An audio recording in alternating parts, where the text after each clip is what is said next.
Hello, welcome to lesson number 6 of the Old Testament Made Simple. Thank you for joining in with us today. We are looking forward to this lesson. Once again, I want to thank Melton Short, the author of this material. Appreciate him very much, allowing us to use this material and bring this study to you. Once again, I've put his address. It's P.O. Box 412, Clanton, Alabama. Phone number 205-280-0999. If you would like to order yourself a workbook, you can order the workbook there through Mr. Short. They would love to send you a workbook to your home. We have been hoping to get some and send out to everyone, but we've just not got around to that just yet. So if you want to go ahead and get one, that's fine. But we will try to get some copies available to you as soon as possible. Let's go to the idea. This is the plan. We're taking 8 trips through the Old Testament. Each time we take a trip through the Old Testament, we're developing a skeleton view of the Old Testament. The idea is that you can lay in your bed at night in total darkness and go through the entire Old Testament in your head and have a good, clear picture of this skeleton framework of the Old Testament. Now we're going to condense our review time a little bit today so that we don't have an entire lesson of review and then do a lesson. So Jason's going to come up. He's enjoying mapping out the room for us. So Jason's going to come up and help us map out the room. What is just outside that corner? Persian Gulf. Persian Gulf, the city just to the north. As you go around the room to the back corner over there, what is this land up in here called? Fertile Crescent. The Fertile Crescent. What is just outside the doors there or that wall? Mediterranean Sea. Mediterranean Sea. And what is just south of the Mediterranean Sea? Egypt. What nation? Egypt. What nation is just back this way inside the Fertile Crescent? Israel. Israel. Very good. And what is the land all out here in between? Desert. Desert. Good job. You nailed it. Very good. As we look at the map here, you want to do the map? All right. Emery said she wants to do the map. Can you do it with a pointer? I can. All right. Emery's going to talk us through the map. Okay, so you have the Persian Gulf, then you have this is the Fertile Crescent, and then you have the Mediterranean Sea, you have Egypt, and you have Israel. Very and then good. here's the desert. Very good. And then if you go the 3 rivers, this is the Tigris River, and then the Euphrates River, and then you have the Jordan River. Very good. And then you have Babylon, Eden, Haran, Moab, Mount Sinai, the Red Sea, and yeah. And that's good. All right. Thanks, Anne-Marie. Couldn't get my hand back on the pointer. Appreciate Anne-Marie taking us through the map. Now we're going to go right here, and we're going to do our moves. Here the map is labeled. Where it all began, of course, is in Eden. So move number 1. Jason wants to do the move. So, all right, come up here, Jason. Just stand right there. Stand over a little bit, right there. All right. Move number 1 is from where to where? Eden to Ur. Eden to Ur. You want the pointer? All right. Move number 2 is from Ur to Haran. to Haran. Move number 3. Haran to Israel. Israel. Very good. Move number 4. Israel to Egypt. Move number 5. Egypt to Israel. Move number 6. Israel to Babylon. Move number 7. Babylon to Israel. Very good. And that's the 7 major moves of the children of Israel in the Old Testament, God's people. It all began in Ur, and it ends up in Israel. Very good. Thank you, Jason and Anne-Marie, for taking us through those 2 trips. Now, here's another trip. We're going to review the 20 key people of the Bible. Now, we're not going to go as in depth this week as we did last week and the week before. But when we're naming the 20 key people, there are 6 people in Genesis. Who are the 6 people in Genesis? Adam, Noah, Adam, Noah, Noah. Jacob, Who was first? Abraham, Abraham. Jacob, No. Who was Abraham's first son? Esau, Nope. Joseph, Isaac. Isaac, Isaac was the son Abraham carried up on the mountain, was going to sacrifice. Okay? But God gave him another sacrifice. All right, Isaac had 2 sons, and who's the son that carried on the lineage? Jacob, Jacob. What was his name changed to? Israel, Israel. Very good. And one of his sons was? Joseph. Joseph. Very good. That's our 6 in Genesis. Now, Israel had 11 leaders after the 6 in Genesis. All right. The first of those was who? Now, this started when they left Egypt and headed back toward Israel. Who was the first leader? Moses, Moses was the first leader. Who was the next leader after Moses? Joshua, Joshua. Who came after Joshua? There were the 12 judges, the 12 judges. Very good. Who was the last judge? Samuel, Samuel. Very good. Now these are the 4 that were during the tribal period. Okay? They were tribes, the 12 tribes of Israel. Now, after Samuel, the children of Israel wanted a king. Who was the first king? Saul, Saul. Saul was the first king. Who was the second king? David, David. Who was the third king? Solomon. Solomon. What happened after the death of Solomon? The kingdom split. The kingdom divided. So what is our next set of leaders? The 39 kings of The 39 kings of the divided kingdom. Very good. Now, they went into captivity of Babylon. We saw that in our moves. After they came back from Babylon, they had 3 other leaders. Who were they? Zerubbabel, Zerubbabel, Ezra, and Nehemiah. and Nehemiah. Very good. So this is Israel's 11 leaders. Very good, family, as we go through that. Now, this brings us to 17 so far. The 6 in Genesis and the 11 leaders or groups of leaders. Who are our other 3 to make out the 20 key people? Pharaoh, Nebuchadnezzar, and the prophets. Very good. That makes up the 20 key people in the Old Testament. All right, now last week we talked about the 3 major divisions of the Old Testament. That makes a letter H.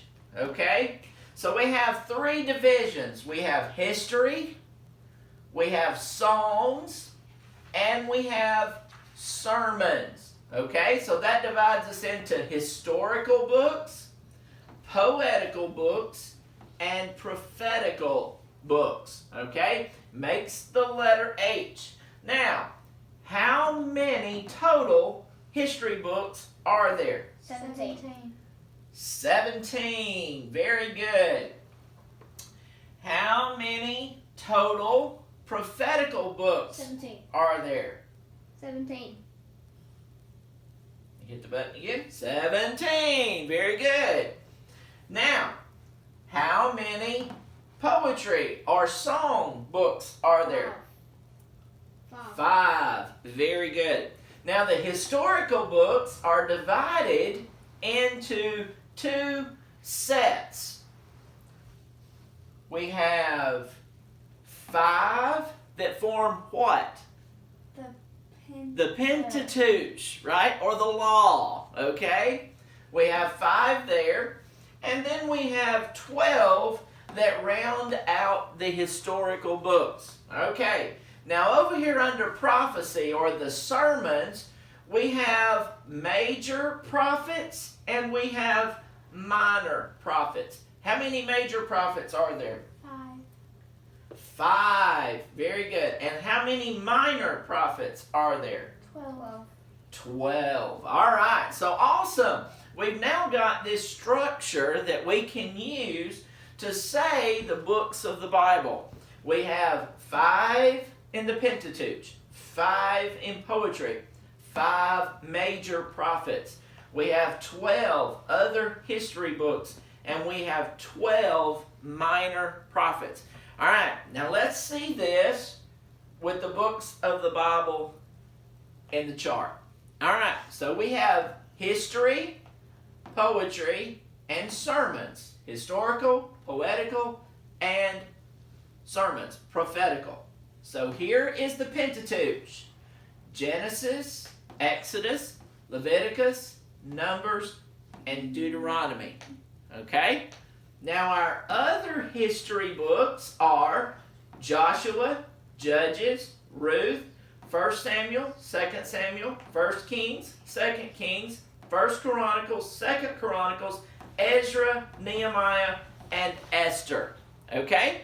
So when you put all of these books together, this is the history of the Old Testament, or the story of God's people from Eden until almost the time of Jesus Christ. Okay? So this is our history books. Now there are 5 books of songs or poetry. Those books are Job, Psalms, Proverbs, Ecclesiastes, and the Song of Solomon. So those are sandwiched right in the middle of the history and the sermons. Okay? So those are our 5 poetry books. Now, we have 5 major prophets: Isaiah, Jeremiah, Lamentations, Ezekiel, and Daniel. And then we have 12 minor prophets: Hosea, Joel, Amos, Obadiah, Jonah, Micah, Nahum, Habakkuk, Zephaniah, Haggai, Zechariah, and Malachi. And now you have a structure by which you can learn the books of the Bible. Does anybody want to practice reciting the books of the Bible? I will. Anne-Marie's going to try. All right, come up, Anne-Marie. Stand right there. Face the camera. Face the music. Okay. Go ahead. Alright, so do I have to look at the camera? Yeah. If you can't look at the TV. Okay. Genesis, Exodus, Leviticus, Numbers, Deuteronomy, Joshua, Judges, Ruth, 1st and 2nd Samuel, 1st and 2nd Kings, 1st and 2nd Chronicles, Ezra, Nehemiah, Esther, Job, Psalms, Proverbs, Ecclesiastes, Song of Solomon, Isaiah, Jeremiah, Lamentations, Ezekiel, Daniel, Hosea, Joel, Amos, Obadiah, Jonah, Micah, Nahum, Habakkuk, Zephaniah, Haggai, Zechariah, Malachi. Woo! Good job. Good job, Anne-Marie. That's fantastic. I want to challenge you as you're watching this study to memorize the books of the Old Testament. This chart will give you a structure by which to memorize the books of the Bible, the Old Testament especially. You want to learn the first 5. Don't try learning all 17 at once. Get the first 5 and know that they're the poetry. Learn the 5 songs. Learn these books here, the poetical books.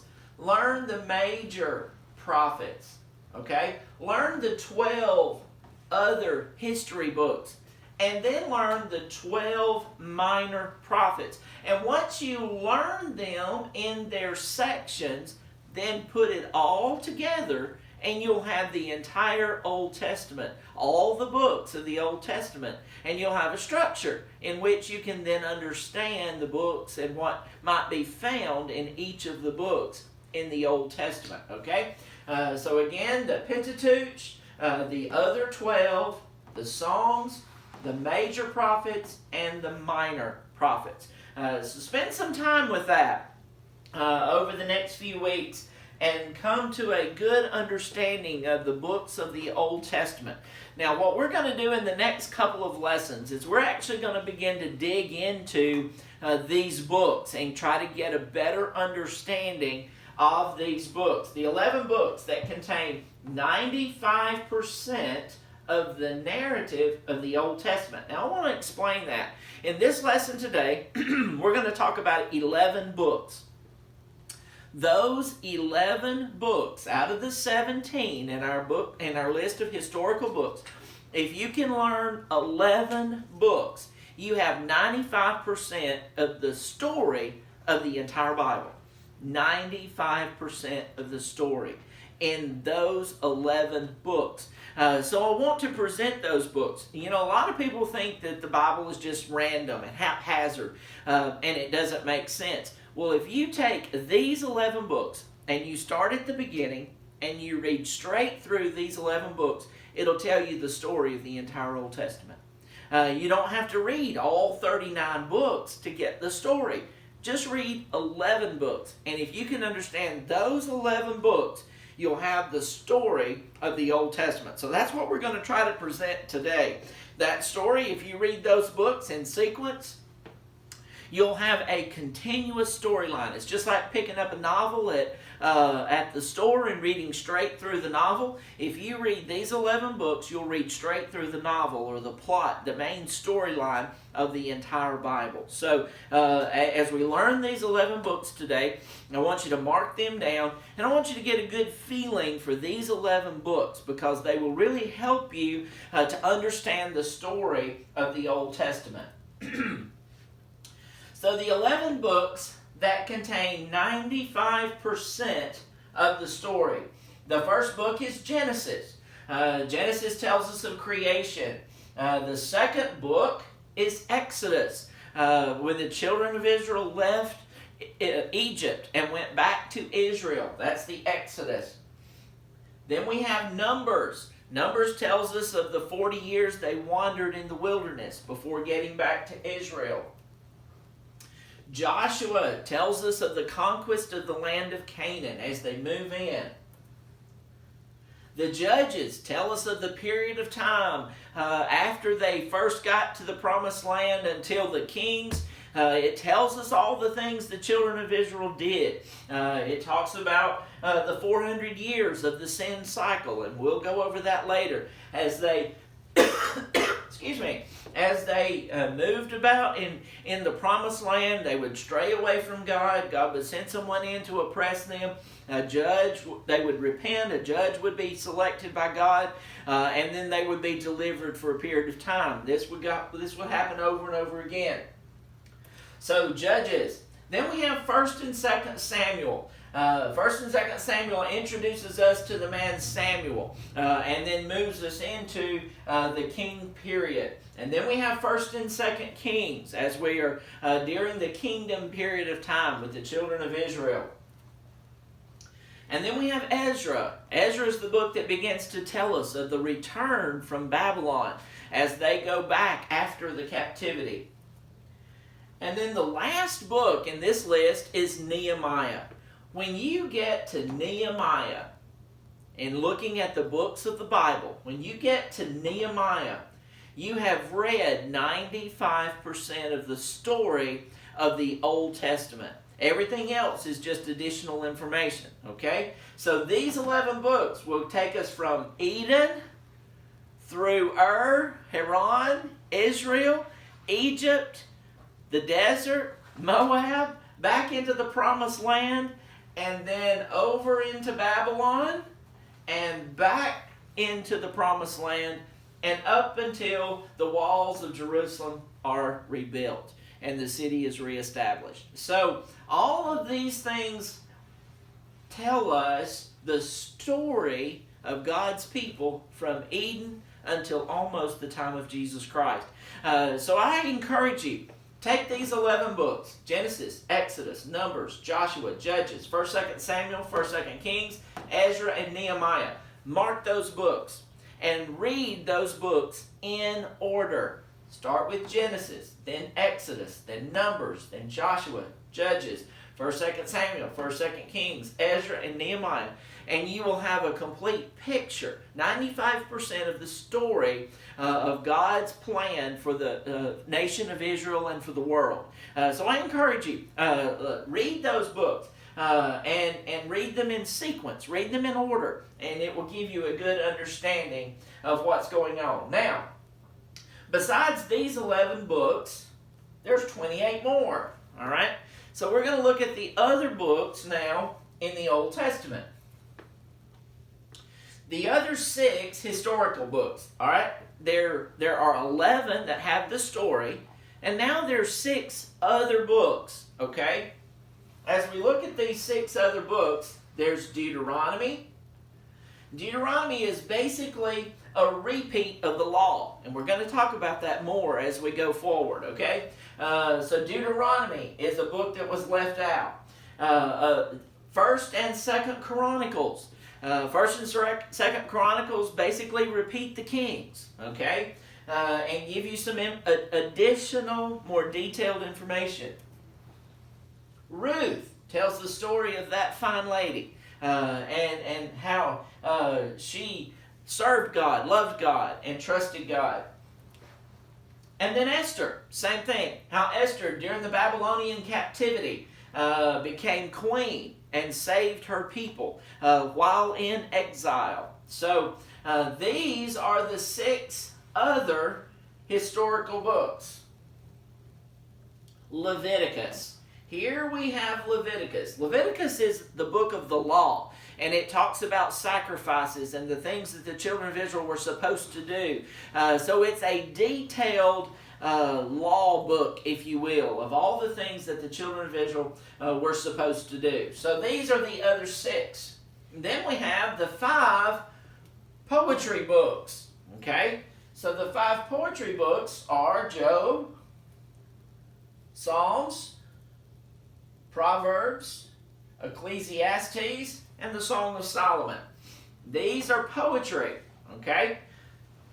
And then we have the 17 prophetical books. Which 5 are the major prophets?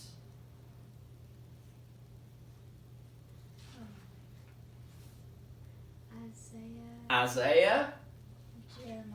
Jeremiah. Lamentations. Ezekiel. And Daniel. Very good. Those are the 5 major prophets. Now, let's start with the minor prophets. We have Hosea, Joel, Amos, Obadiah, Jonah, Micah, Nahum, Habakkuk, Zephaniah, Haggai, Zechariah, Malachi. Very good. So these give us the 17 prophetical books. Okay? So that's 20. We've got a few more here. Let's look at time period for just a second. If you look at the 5 major prophets and the 12 minor prophets, those were sermons. And if you remember back in our lessons, we said that the history books were put first, poetry in the middle, and the sermons were put last. Well, when were those sermons preached? Okay? So if we go back to our story of the entire Old Testament, the 11 books, the time period for the prophetical books, the time period that it took place in was 1st and 2nd Kings, Ezra, and Nehemiah. So most of the sermons were preached during the kingdom period, moving into Ezra and Nehemiah. Okay? So if you took the sermons out of the prophecy books, you would have to stick them into these books in order to get the chronological picture of the Old Testament. Now, as you're reading the Old Testament, and you're reading these sermons, it's neat to go back to your story and say, okay, I'm reading Amos. Who did Amos preach to? And under what period of time? And we've got a little chart that we'll try to make available that puts the prophets in the time period that they lived in and the kings that they worked with. We'll do that as we go down the road. I don't want to give you too much information too quickly and get you lost, but just know that the time period of the prophetical books was 1st, 2nd Kings, Ezra, and Nehemiah. Now the 17 historical books, let's just go back through and name them. The 11 with 95% of the story. Genesis, Exodus, Numbers, Joshua, Judges, 1st, 2nd Samuel, 1st, 2nd Kings, Ezra, and Nehemiah. Now the other 6, Leviticus, Deuteronomy, Ruth, 1st and 2nd Chronicles, and Esther. Now, if we put them together, Genesis, Exodus, Leviticus, Numbers, Deuteronomy, Joshua, Judges, Ruth, 1st, 2nd Samuel, 1st, 2nd Kings, 1st, 2nd Chronicles, Ezra, Nehemiah, and Esther. Did I say that right? Mm-hmm. Very good. Just checking myself to make sure. All right, now let's talk about each book.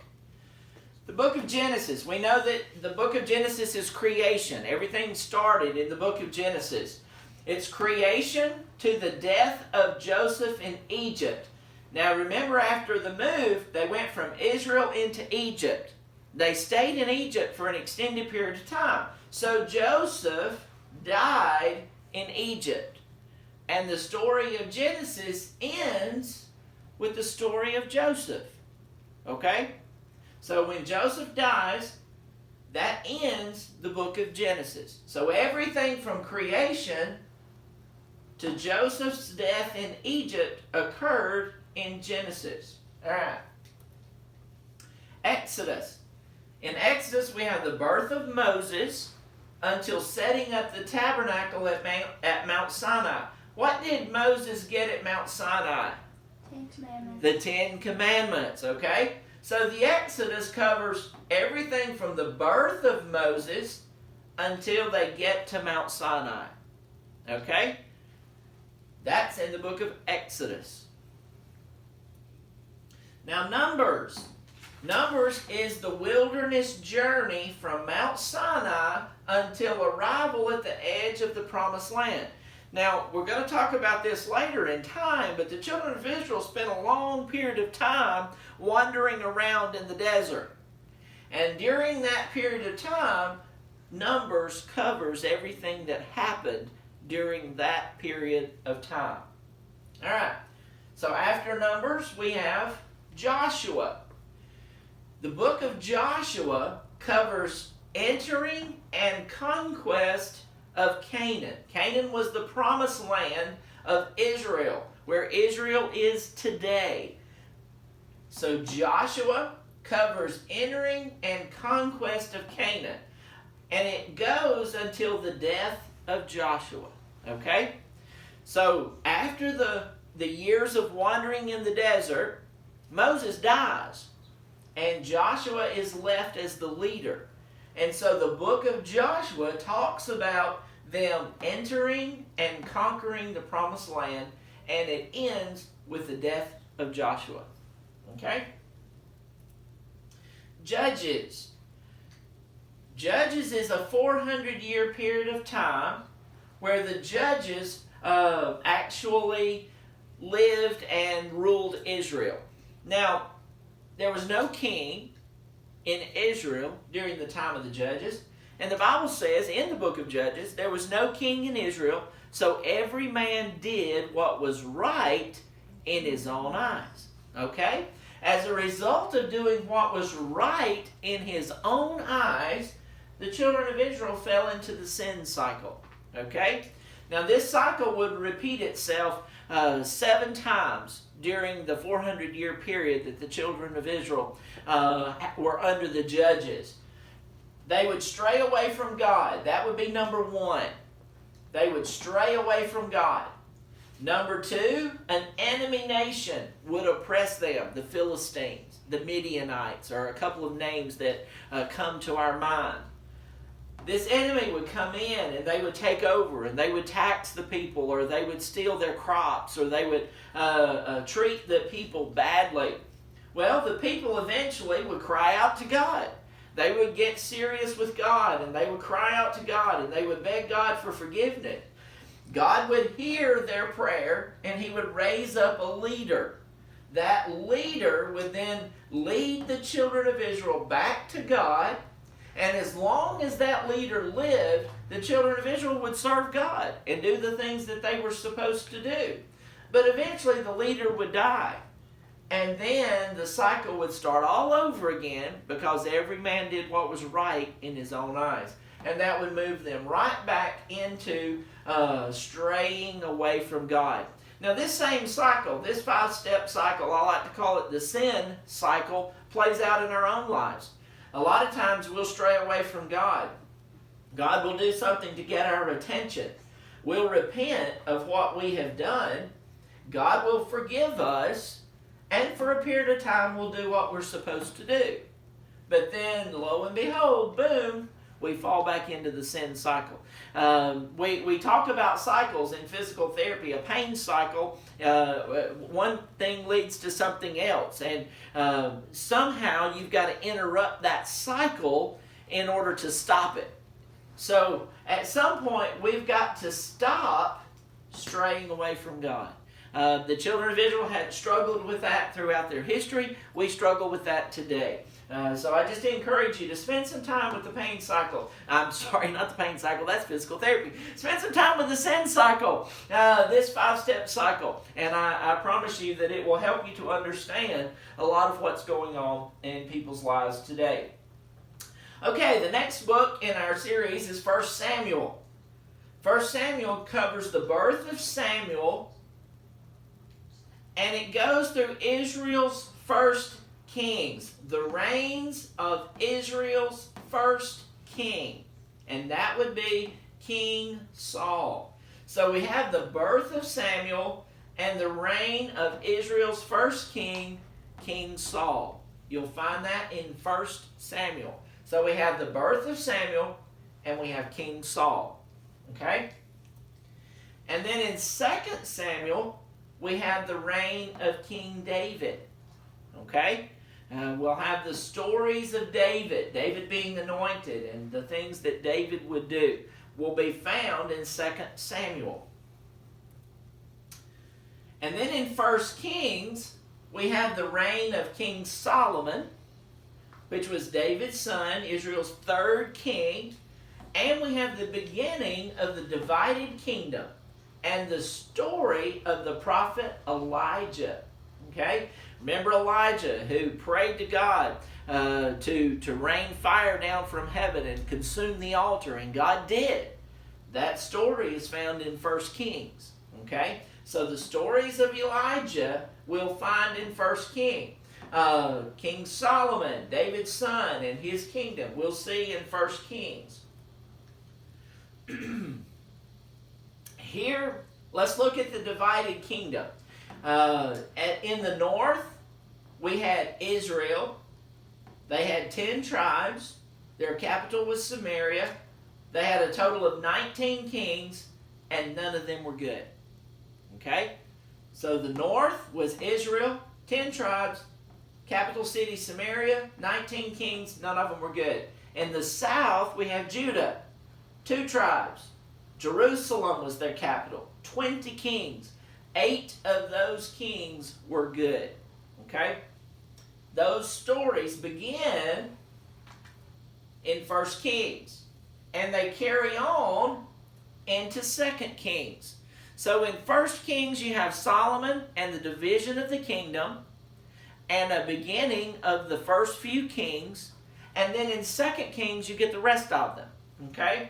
So the reign of the remaining kings of the divided kingdom until Israel is scattered by the Assyrians. Now I want you to notice that. And then lastly, Judah is carried captive to Babylon. Before Judah is carried captive, a couple of hundred years before Judah is carried captive to Babylon, Israel is destroyed. The Assyrians come in, they take over, and they scatter the 10 tribes throughout the known world. They sell them into slavery all over the world. And so there is no longer an Israel after the Assyrians take them over. And so then there is only Judah. And it's Judah that goes the move into Babylon and the move back from Babylon. So those stories you'll see in 1 Kings and 2 Kings. And so we have this Judah is carried captive into Babylon. That ends 2 Kings. Now Ezra starts the return from Babylonian exile. And it maps out how the temple is rebuilt. So after 2 Kings, we're captive in Babylon.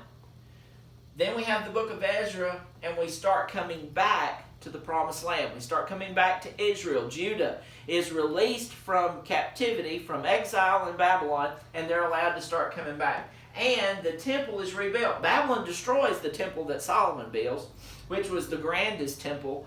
And so the people rebuild it. That story is in the book of Ezra. And then we have Nehemiah. Nehemiah is the last book of the 11 that covers the story. In Nehemiah, we see the final phase of the return from Babylonian exile. In other words, the last exiles from Babylon come back home.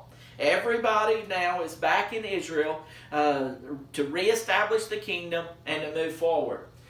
And the rebuilding of the walls of Jerusalem. Rebuilding the walls of Jerusalem was significant because that then established the security of the nation again. Once Jerusalem was fortified, the walls were finished, then they were a solid nation again. They had a capital. They could defend themselves. They had rights and abilities. So we'll find those stories in the book of Nehemiah. And that completes the story, 95% of the story of the Bible in those 11 books. All right, review those over the next week. Next week we'll practice saying the books of the Old Testament again. Maybe Jason will have learned them by next week and can recite them for us. And we're going to have a quick way to remember the content of the Old Testament books. So what we're going to try to do next week is go over all the books of the Old Testament and give you a little bit of information from each of the books in the Old Testament so that we can gain an understanding of the message in the Old Testament. Thanks for watching, and we'll look forward to having you in Lesson 7 next week.